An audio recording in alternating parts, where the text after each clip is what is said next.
Hi guys, happy Monday. I'm super excited to be here with you today. We are continuing on redefining healthcare and redefining the way that we look at healthcare. And today we are, talking about a really sensitive topic, I think, because it hits home with so many people. I think like a lot of the diseases that we have been talking about. But today we're going to be talking about arming yourself against cancer. And this is a particularly, heavy topic that, even for myself, it hits really close to home. And I've been on the side of losing someone to this disease, and I've been on the side of seeing people thrive after diagnosis, right? So, but regardless of where you're coming from when you're watching this, I want you to know that you have control over your body, right? And you have control even over your thoughts when you hear different things as well. And we're going to talk about cancer today. And so I want to briefly define it, I guess, because I think there's even a lot of misconceptions around this disease. But cancer refers to a group of related diseases where some of the body's cells become abnormal, which can begin to, these cells are abnormal and they divide and they eventually enter into surrounding tissues. Okay. So I want to talk to you today about, what is cancer? What is it not? And different ways that you can think treatment and prevention. Okay. And, cancer can start almost anywhere in the body, and the abnormal cells that would otherwise have died off survive and they multiply, and this can initiate the growth of things like tumors. So what is a tumor? A tumor is known as a neoplasm, which is a swollen mass of tissue that have been resulted in the uncontrollable growth of a cell, so cell division. So malignant, which is also known as a cancerous tumor, are classified by the type of cancer present as well as their state of development. So depending on the type of cancer, they can be either solid or fluid-filled tumors. So tumors have the ability to invade other nearby tissues, facilitate further movement of cancer cells throughout the body, and then in turn encourage the growth of new tumors, contributing obviously to a very vicious cycle of tumor growth. Non-cancerous tumors, or these are known as benign tumors, they do not spread into surrounding tissues and usually do not cause further issues once they're removed. So that's the difference between benign and malignant. So obviously this is all about cell growth and cell mutation. And I want to talk about the difference between cancer cells versus normal cells, because there are some very big difference. So the first one is growth. Normal cells stop reproducing or growing when there are enough cells present. Okay. However, cancer cells do not. They continue to grow, which in turn begins the formation of the tumor that I was just talking about. Their communication is also very different. So normal cells react and respond to nearby cell signals, whereas cancer cells do not, okay? And their cellular repair is different as well. So when a cell is damaged, a normal cell either is repaired or it dies off. In contrast, cancer cells are unable to be repaired or go through the apoptosis process, which is controlled cell death. Their cohesion and spreading, we talked about, is very different.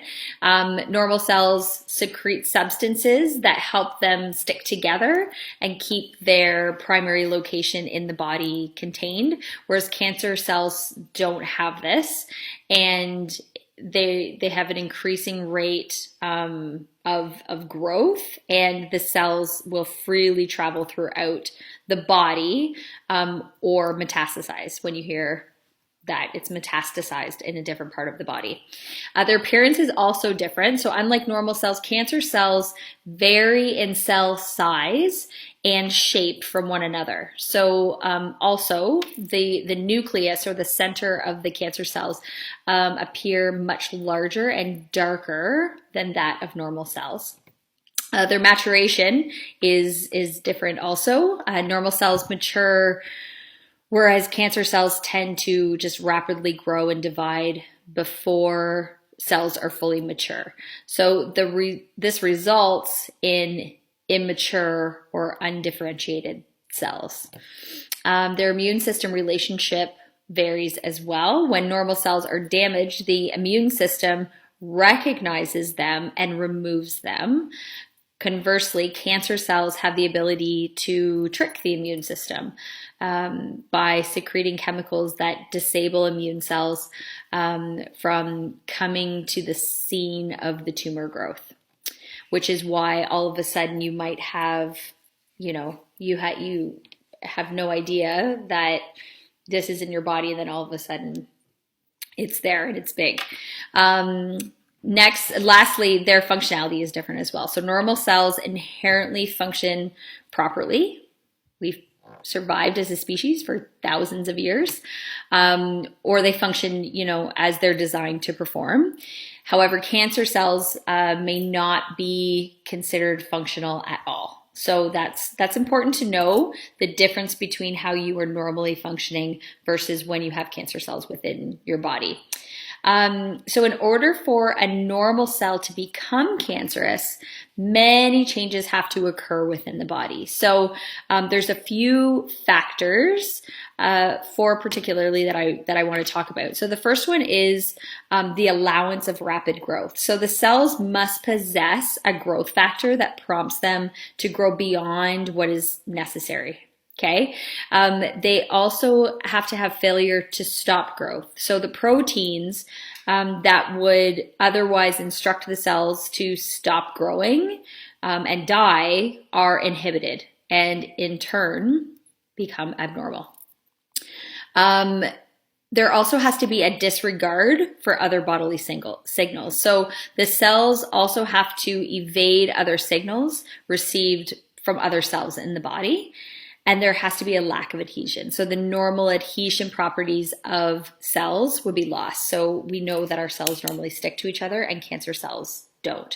So, these are all attributed to gene mutation.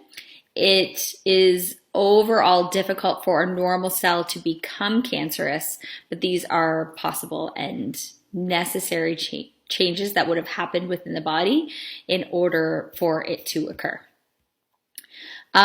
So I get the question a lot, what actually causes gene mutation? So this can occur for a number of different reasons.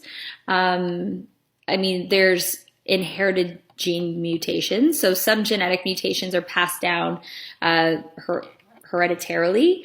However, this amounts for a very small percentage of cancers. Some are environmentally provoked gene mutations. So some of the causes of gene mutations include carcinogens, viruses, hormones, obesity, interactivity, chronic inflammation. Did I mention hormones? Very big one. We'll discuss more of these, obviously, throughout the class. But surprisingly, mutations occur quite regularly throughout normal cell growth. The cells, however, have to have the ability to recognize, identify, and repair the mistakes as they show up. So unfortunately, cancer can occur when these mistakes go unnoticed.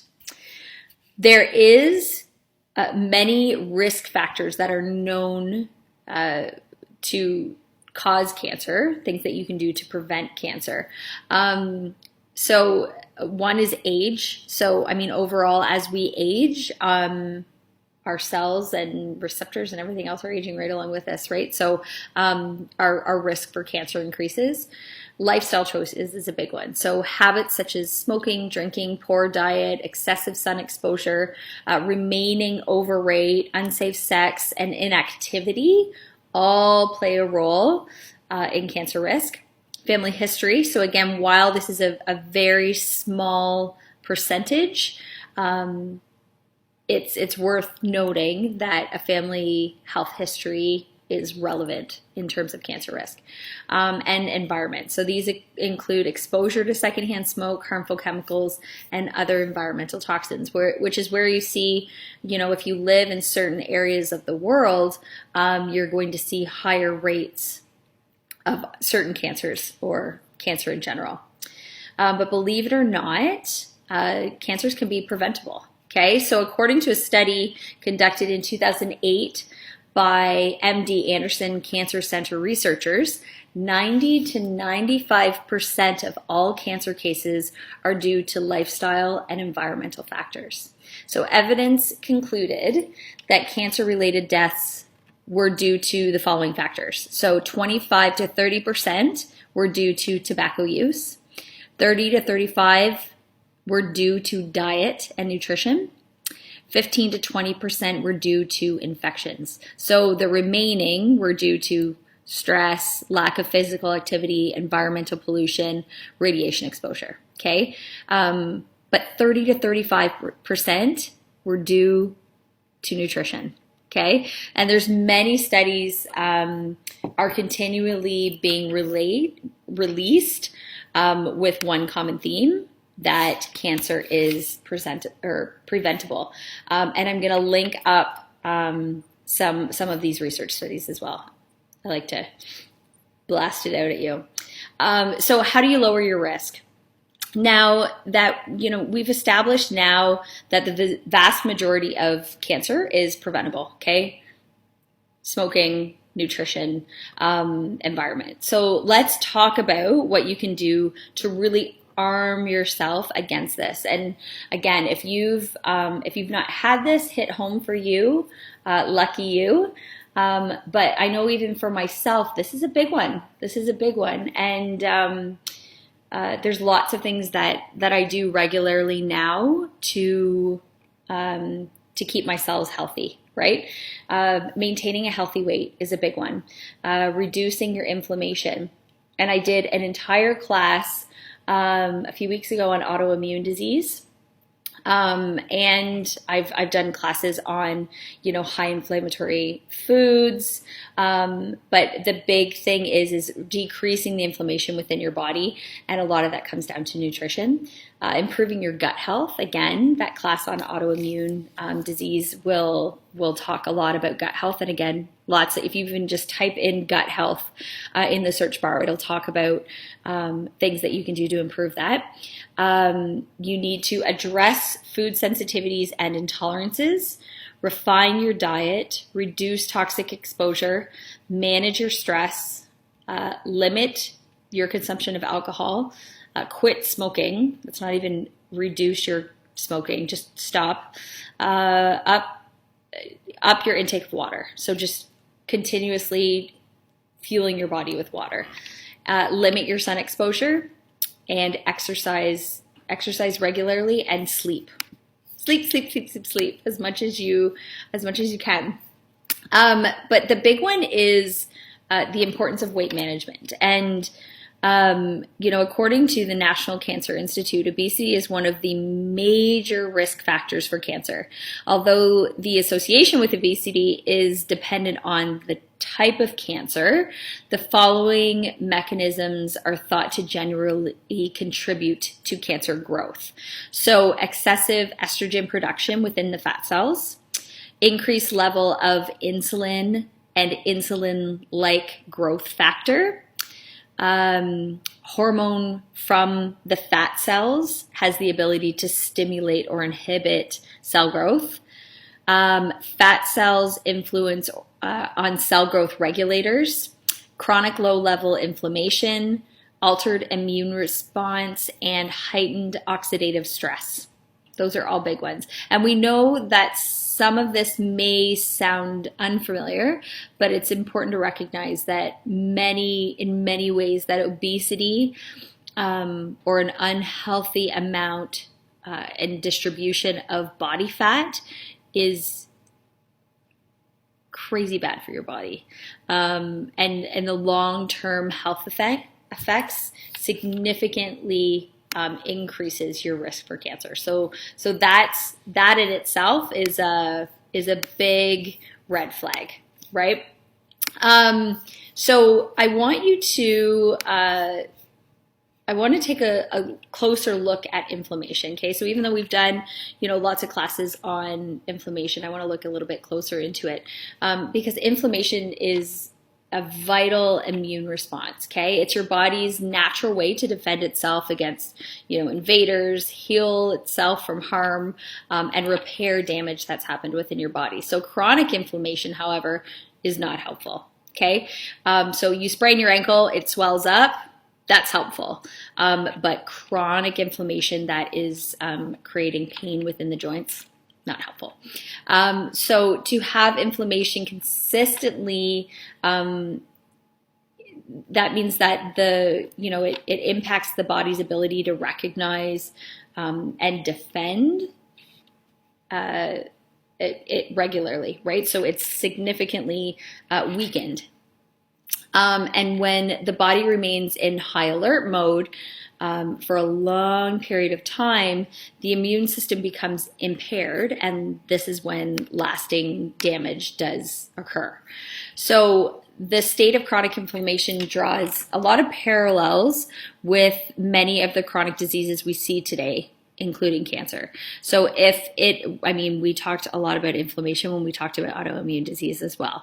So if it's not addressed, more complications occur, such as insulin resistance, autoimmune, tumor progression, and there's a few ways to combat chronic inflammation. Okay, and again, big one: boost your gut health. Okay. Really make sure that you are consuming your probiotics and your prebiotics and your digestive enzymes, increasing your vitamin D and your zinc and your omega-3 fatty acids. These are going to, and really pay attention to the foods that are serving your body. So, I talked about how in the class on autoimmune, how I had food sensitivity testing done, right?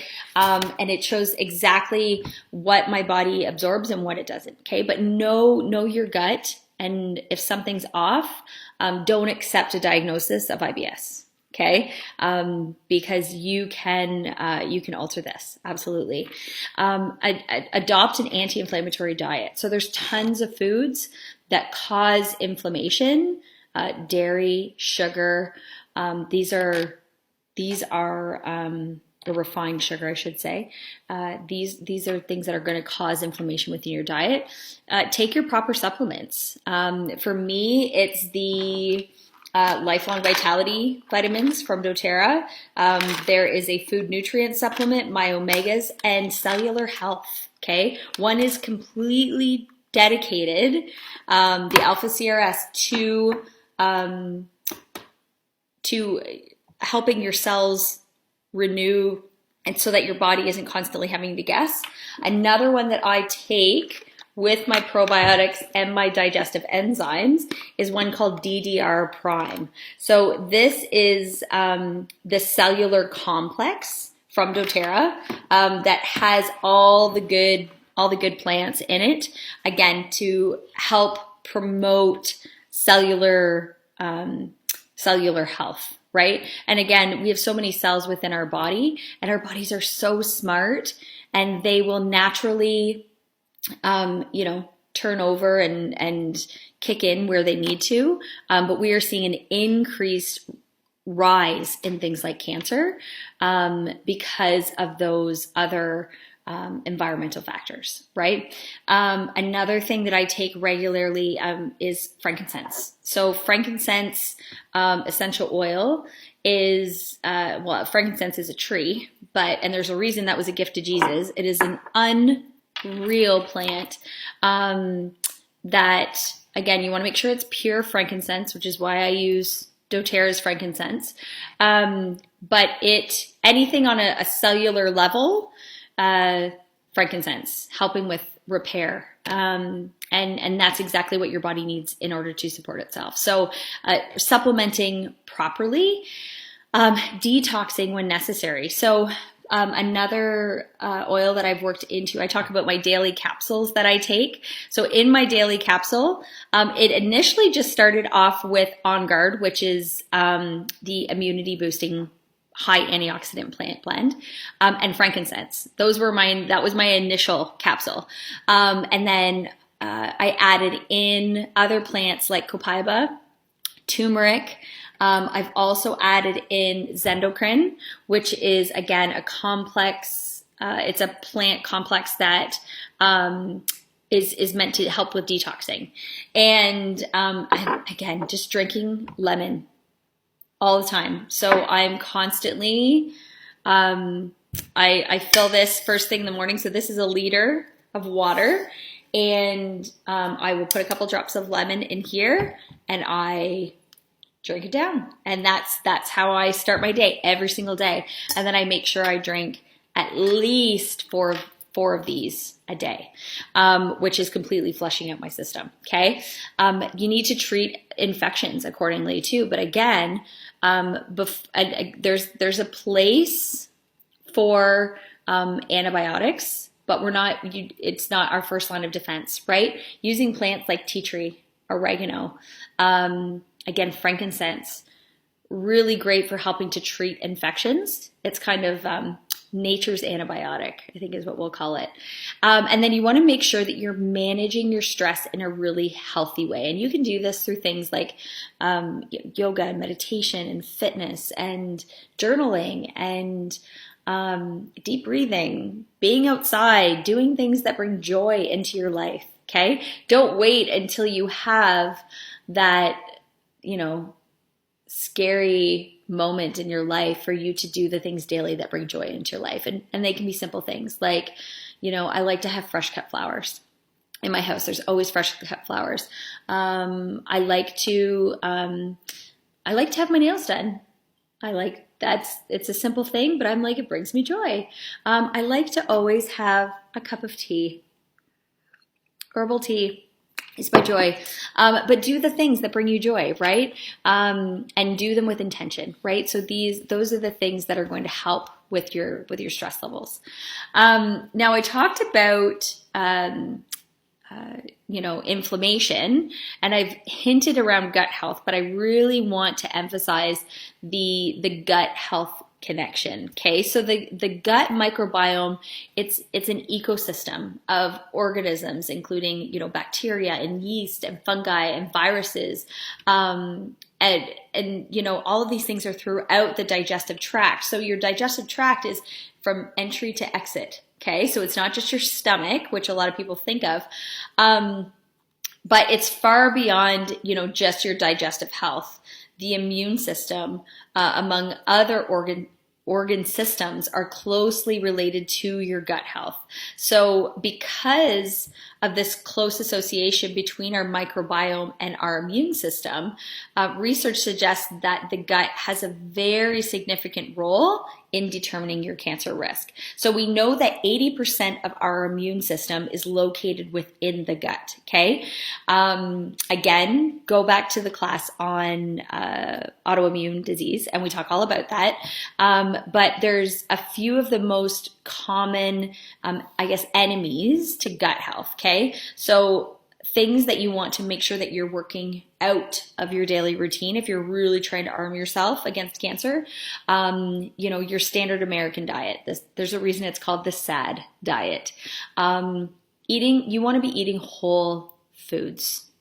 If it comes in a package or from a fast food restaurant, this is not something that is fueling your body, right? Whole foods are your fruits and your vegetables, and things that grow in the ground, okay? You also want to avoid excessive use of prescription medications. So obviously, every time you take something, it's killing the bad stuff within your body, but it's also killing the good stuff too, right? So if you are consistently using prescription medications, then, look at other ways. Like that you can, the whole point of taking a more natural approach is looking at different ways that you can counteract things like, blood pressure or and again, so much of that even is linked to things like obesity, right? Our standard American diet is why we have such high rates of obesity. Inadequate digestive enzyme activity. So taking a digestive enzyme. So one that I take regularly is Terrazyme through doTERRA. So these are digestive enzymes that help you to break down your food, digest your food, as well as absorb it into the body. So I take it at every meal now, and that's been a game changer for me. Reducing your toxic exposure. So there's certain things that you don't have control over, but there's certain things that you do have control over, right? You bring it into your house. You just bought it. You have control over what comes in your house, right? And recognizing what serves your body and what's not serving your body.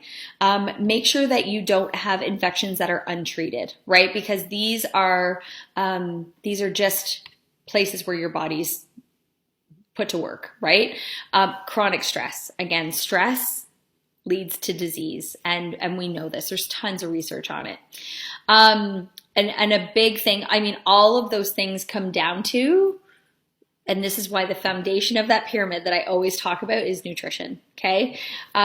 What we eat, as well as what we don't eat, can either fuel or discourage the development of cancer. So research has concluded that there is solid evidence that certain dietary habits have a sizable impact on cancer risk. So for example, the encouraged cancer prevention diet is plant-based.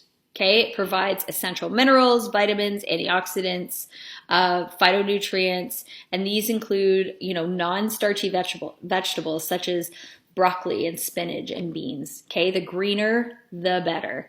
Whole fruits,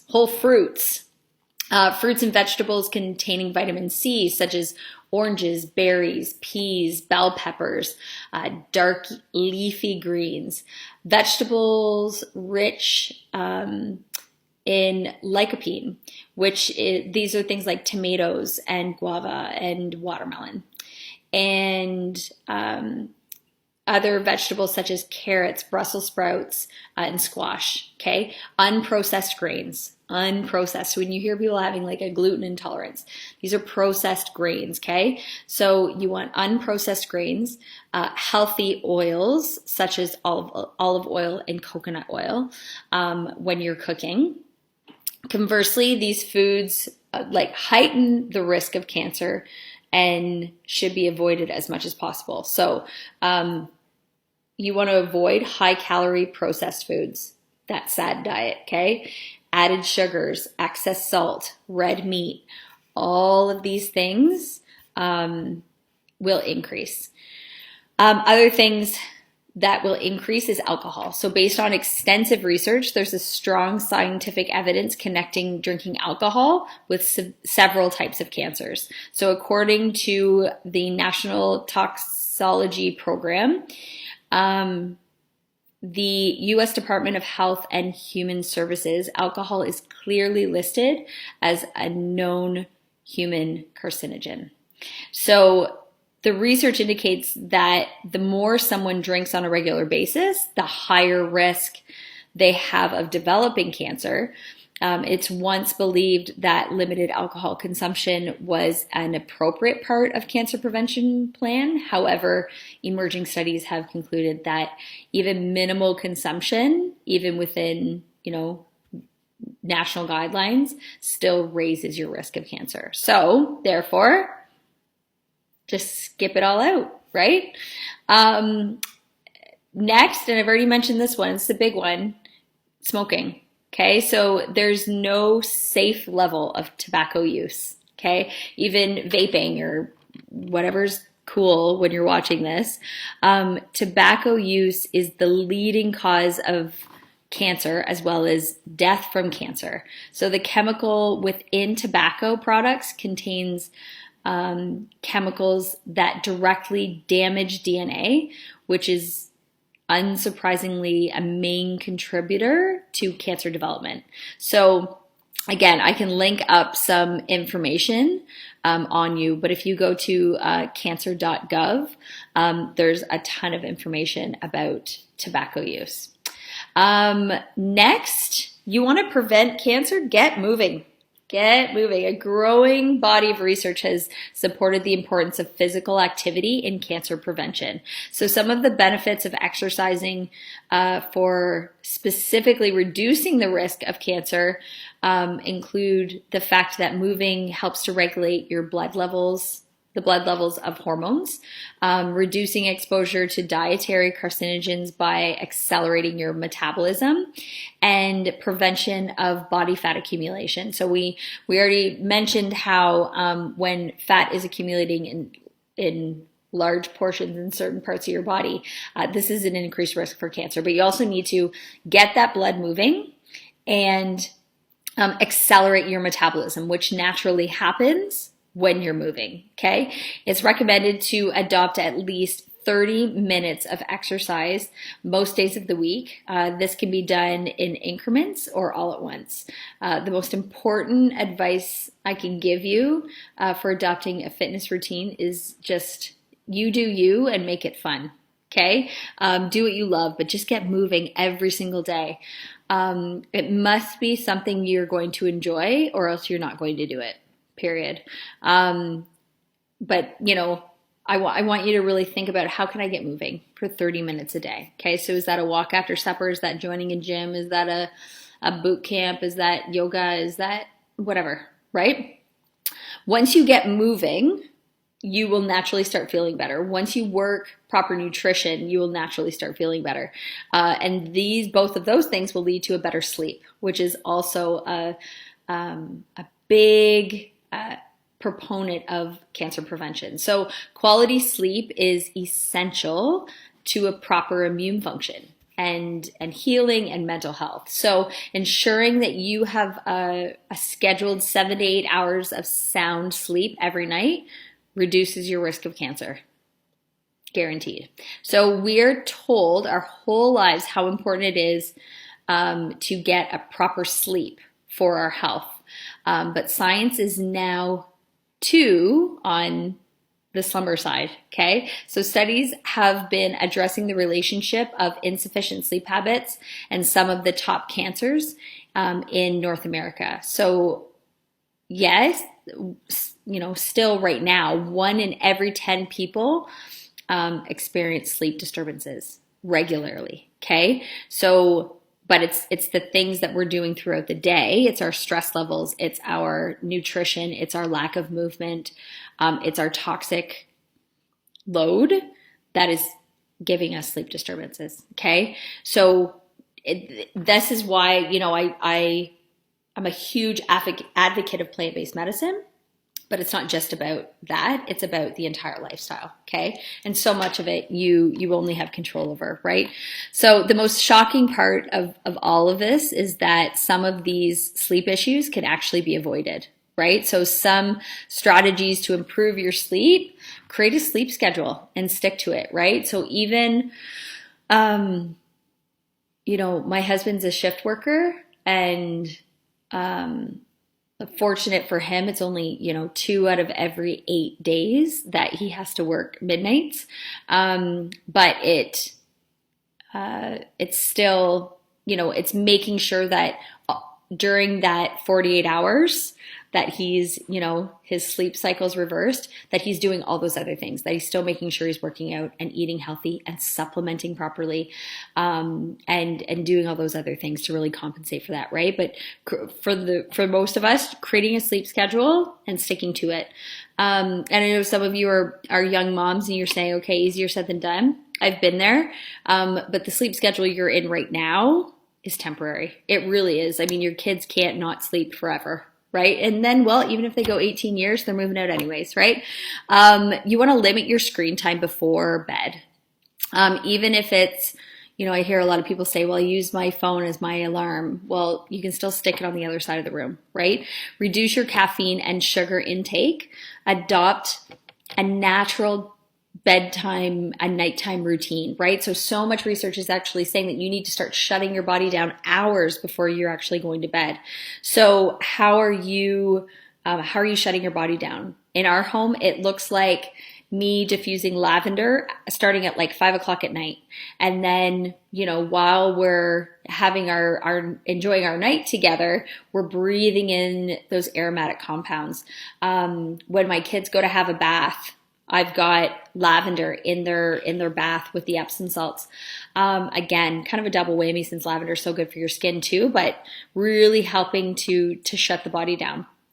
Lights are low, music is low. All the energy things that are going on in our house during the day are not happening at night, right? But creating that ritual, and really knowing what essential oils you need to support you. Again, lavender is the number one, but there's a lot of other really good, whether it's blends of essential oils or think of your tree oils, right? So if it comes from a tree, just like the roots of a tree, it's very grounding, right? So things like vetiver, cedarwood, frankincense. These are all, there's a blend called Serenity, which is actually doTERRA's calming blend. That's what I love in my diffuser at night. But try them. Try it and figure out which one works for you, right? Some people just need to diffuse it. Some people need to diffuse it and put it on the bottom of their feet. Some people need to diffuse it, put it on the bottom of their feet, and wear their aromatherapy bracelets to bed. Whatever works for you. Drink herbal tea, right? So not caffeinated, that's the thing. Just like your essential oils can be contaminated, teas can too. There's good quality teas and there's crap, right? So get a really good quality herbal tea. Try reading before bed. And then supplement with even things like melatonin or magnesium, right? These things will help support sleep as well. But getting a solid sleep is unreal. Next thing you need to do, and you'll be able to do this a lot better once you've had a really good sleep, is manage stress. So the prevention of cancer is truly, it's a holistic process. Okay. It's not a one-stop shop, one size fits all, right? It's holistic. It's mind, body, spirit. And while it's incredibly important to eat nutritious food and drop unhealthy habits, adopt an exercise routine, and get adequate sleep, none of this would be effective without proper stress management. Okay, so stress is the primary driver for chronic inflammation within the body, which then turns into disease. Okay, so some ways to relieve stress: meditation, yoga, gardening, go for a walk, spend some time with your loved ones, listen to calming music, get a massage, read a good book, cook a yummy meal, whatever, right? But stress management looks like something that brings you joy, right? And I see people all the time that work, and then, every 6 weeks or so, they take a week off for vacation. And it's like, but you just busted your ass for 6 weeks and totally stressed yourself out so you could take 1 week of vacation. Wouldn't it be nice if every single day, it doesn't have to be for long periods of time, you did something for you, right? And even I teach my kids this too. There's nothing selfish about caring for yourself first. Nothing selfish. And I used to think there was, right? And then you're always told when you have kids, well, it's not about you anymore. Well, it's not about me, but it's about me being the highest version of myself so that I can raise them and show up for them the way I want to, right? So what do you do for you every day? Every day. Right? And it might be something for 5 minutes. It might be journaling. It might be a 5-minute meditation. I have a great app that I use to make sure I meditate. I forget what it's called right now. Simple Habit is or there's an app called Calm. Okay. I love those ones. The Simple Habit, it's a free app and it's 5-minute meditations. But it's such a good way. I do one first thing in the morning and right before I go to bed. And it has been a game changer. So, but again, what are you doing for you that brings you joy? This is what's going to be a stress reliever for you, and do it daily. I I'm really curious about your comments. What are you guys doing to up level your health? What are you doing and why? And I know just in teaching people for years now, cancer is a big one on what has kind of prompted you to take a more natural approach, right? And I want you to know why you're interested in this, and I want you to let it lead you. Okay, I want you to let it guide you to do those things that seem hard, right? So, I mean, reducing your toxic load. If you made over one thing in your house a week for a year, there's 52 things in a year, right? If nutrition is your thing, if you typically eat out 5 nights a week, maybe you only eat out 2 nights a week, right? If when it comes to movement, don't jump into a 60-minute boot camp when you haven't done anything, right? Jump into something that makes sense for you and your schedule, right? But just work in 30 minutes a day, right? Get your blood flowing, and again, if you can work yourself up into a sweat, even better, right? It will do unreal things for your body. And then really paying attention to what you're surrounding yourself with, and that's what you're consuming, and that's through your body, through what you're eating, but that's also with your mind. What are you watching on TV? What are you reading right now? What are you listening to? And how is it having an impact on you emotionally, right? And then spiritually, how are you up leveling yourself there, and really coming to terms with who you are spiritually, right? And who you want to be, and where you want to go. So I really I want to thank you guys for joining me today. I know this is a heavy topic, but I hope you got some little tidbits. And if you're wanting any of the resources that I used to gather the information for this class, please don't hesitate to reach out, and I would be happy to pass that along to you. But I hope that you got some good tidbits out of this class. And I want to thank you so much for joining me. Happy Monday. See ya.